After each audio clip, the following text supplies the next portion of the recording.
Hi everyone, today I'm going to show you how to customize your touchpad on Windows 10. Now, if you have an Elon clickpad like me, you will be able to customize the things that I'm going to show you today. So first of all, you have to go to the Windows button here, and then you have to go to the settings. Now in here, you have to go to devices, then you have to go to touchpad.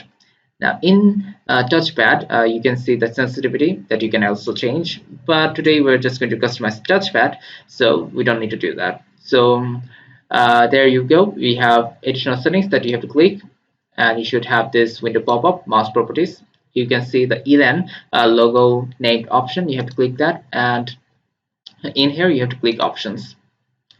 So we have come to the Elang Clickpad window, and in here you can definitely see the things that we can change or customize, and that is tapping, clicking, drag and drop, and edge scroll.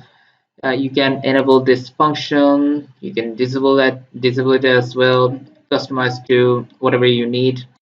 So there's the one finger option. You have the multi fingers as well, and you also have additional, right?